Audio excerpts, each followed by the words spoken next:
She performed above the judges' heads, without a harness, without a net, on a pole that wasn't even bolted to the floor. And the four most powerful voices in televised talent competition had to turn their chairs around just to watch her. That woman is Veronika Goroshkova, a Ukrainian aerial pole artist, who walked into America's Got Talent Season 21, already holding a secret most of the audience never knew. She had spent years quietly building one of the most unique careers in circus performance, and she had been planning this exact television moment for longer than anyone in that auditorium realized. By the end of this video, you will understand exactly who Veronika Goroshkova is, where she actually came from, why she almost never became a pole artist at all, and what the golden buzzer really means for a woman who has already done things most performers never get close to. Veronika Goroshkova grew up in Mariupol, Ukraine. That context matters more than it might seem on the surface. Mariupol is a port city on the Sea of Azov, in southeastern Ukraine, a place defined for generations by steel mills, shipyards, and hard manual labor. It is not a city that historically produced circus performers. It is not the kind of place where a girl growing up in the early 2000s would have aerial pole as a realistic career path in front of her. It is, however, the city where her mother Yana ran a pole dance studio. That is the first layer of Veronika's story most people completely skip over. Her mother was a professional pole dance coach, and for years the daughter wanted nothing to do with it. The reason was straightforward. Veronika has spoken about this directly.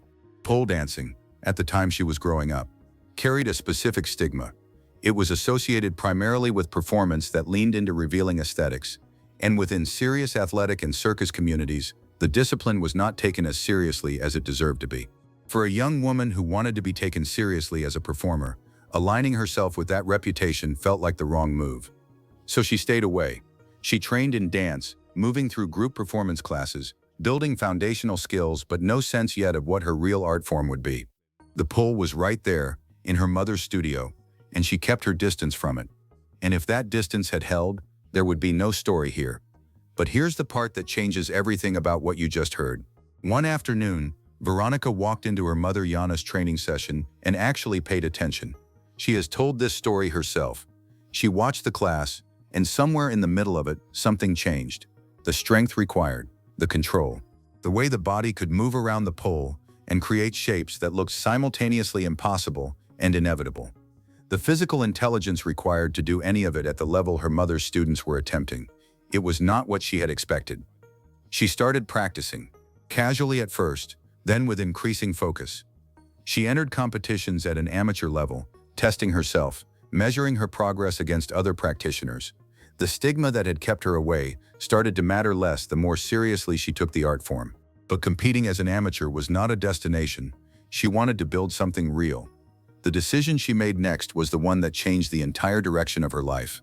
She moved to Kyiv and enrolled in the Kyiv Municipal Academy of Variety and Circus Arts, a formal, structured training institution dedicated to producing professional circus performers. This was not a hobby class. This was the commitment that said, "This is my life now." Inside that program, she made one more specific decision that would end up defining her entire aesthetic. Rather than training on a conventional pole, she chose the Chinese pole. The Chinese pole has a non-slip coating. It stands free, not bolted to the floor at the bottom. That structural detail changes everything about how a performer interacts with it. It allows for a different range of movement, a different physical relationship between the body and the apparatus. And crucially, Chinese pole performance requires full clothing. It cannot be done otherwise. For Veronika, who had spent years watching the pole discipline battle its reputation, this was deliberate. She wanted to prove that everything people assumed about pole performance was incomplete. She wanted to prove it through the quality and intensity of the work itself. And if you think that was surprising, stay with me, because this next part is why the whole story matters. Nushi, the trajectory Veronika built after graduating from the Kyiv Academy, is one that most audiences watching her AGT audition had no idea existed. In 2020, she was selected to perform at the Festival Mondial du Cirque de Demain in Paris. This is not a casual event. Founded in the late 1970s, it is one of the most prestigious international circus competitions in the world, held annually and attended by major circus companies, producers, and artistic directors from across Europe and beyond. Being invited to perform there as a young Ukrainian aerialist was not a coincidence, it was recognition. That same year, she performed at the La Mersmac Festival in Barcelona, Spain. 2 major international stages in a single year, during a period when most of the performing arts world was navigating significant disruption. In 2021, she worked with Inchi Circus in Kyiv, one of Ukraine's newer contemporary circus companies, helping build out what was then a recently formed performance group. Then she crossed into Germany, Flick Flack, billed as the modern art of circus, based in Dortmund. She performed there from 2021 through 2022. Flick Flack is a major touring circus production known for its high production aesthetic and technical precision. It is the kind of credit that tells other industry professionals exactly what level a performer operates at. She also appeared on a Ukrainian television series called Super Intuition, adding screen experience to her stage resume. And before any of this became a story anyone in American media would notice, she filmed a commercial for Mercedes-Benz in Hollywood. She has spoken about the commercial and television market as a deliberate target. She identified years ago that the intersection of circus technique and screen performance was an underutilized space that she wanted to occupy. Then came the offer from the biggest name in professional circus performance anywhere in the world. What happened next is the reason this story spread across the internet. Cirque du Soleil's Mad Apple opened at the New York Hotel and Casino in Las Vegas in 2022. It is built around the energy of New York City, downtown comedy, magic, live music, aerial performance, packaged inside a Cirque du Soleil framework and pitched at adult audiences who want something louder and less abstract than traditional Cirque productions. Veronika Goroshkova became a cast member. For context, Cirque du Soleil is not a company you audition for on a whim. They operate productions in cities across multiple continents and maintain casting standards that filter out nearly everyone who applies. The performers who make Cirque casts are, generally speaking, among the best in the world at their specific disciplines. Being placed in a Las Vegas residency show, a production that runs for years, performs hundreds of times annually, and is seen by tourists from every country on Earth, is a different category of achievement than almost anything else available in circus performance. She moved to Las Vegas. She settled into the routine that comes with a long-running resident production. Regular shows, consistent training, no tour schedule, but an intensity of repetition and refinement that teaches you things a single season on the road cannot. And she built her Instagram presence. This part matters in ways that would soon become clear. As her follower count climbed past 100,000, then past 300,000, then approaching 500,000, she was establishing an independent audience that existed entirely outside of any single employer. Her Instagram became a documentary of the discipline, the training, the technique, the daily reality of being a professional aerialist in one of the most demanding performance environments on the planet. She also built a product, an online masterclass in aerial pole technique, priced at $150, running across 7 days, teaching the progressions she had spent years developing. Most people who know this story stop here, but the real story starts right now. Veronika Goroshkova did not stumble into America's Got Talent. She had talked publicly, in a 2024 interview, about her plan to move further into television and commercial work. She named America's Got Talent specifically as a target, not as a daydream, but as part of a deliberate media strategy. She understood that circus performance, no matter how extraordinary, has a visibility ceiling when it stays within the circus world. The audience that attends Cirque du Soleil or watches festival circuit footage is a narrow one. Television changes the math entirely. When she walked into the season 21 auditions, she came with more than just her physical skills. She came with a production concept. The standard AGT audition setup places the performer on the main stage, facing the judges and the audience. Every aerial act in the show's history had performed inside that configuration. The judges sit in front, you perform in front of them. The audience watches from the seats behind and around the stage. Veronika's team proposed something different. Her platform was set up behind the judges' table. Not on the stage, behind where the judges sit, which meant Simon Cowell, Sofia Vergara, Howie Mandel, and Mel B had to physically move their chairs, turn their backs to the audience, and look upward to watch her perform above them. This is not a small thing. The AGT staging is a controlled environment with decades of established patterns. Changing it requires coordination with production. The concept was approved, and on July 14, 2026, it played out in front of a live audience and camera crew. She climbed a Chinese pole, freestanding, no floor anchor at the bottom, no harness around her body, no net beneath the platform. The drop at the end of the routine sent her sliding downward with enough velocity that the audience reacted audibly before she caught herself. Here's what the comments kept asking.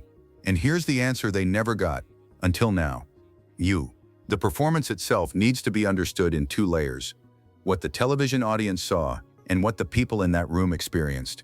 For people watching at home, the camera crew could follow Veronika's movement in real time. Close-ups, wide shots, angles that tracked exactly what she was doing with her body. The combination of inverted positions, rotational speed, held shapes, and the controlled drop was fully visible. For the judges and the audience members who weren't seated in the balcony, different experience entirely. Sofia Vergara acknowledged it afterward. They were at an awkward angle. They were below her, craning upward, catching the performance at a perspective that made it harder, not easier, to process what they were seeing. The audience, watching from the standard seating arrangement, could see the stage and the judges simultaneously, and could see the judges reacting to something they themselves couldn't fully see. When Veronika finished, Cowell spoke first. He referenced her stated Olympic dream directly, and then said the performance felt like a gold medal performance in every way. The showmanship, the difficulty, the perspective shift of performing behind them rather than in front of them. He called it perfection.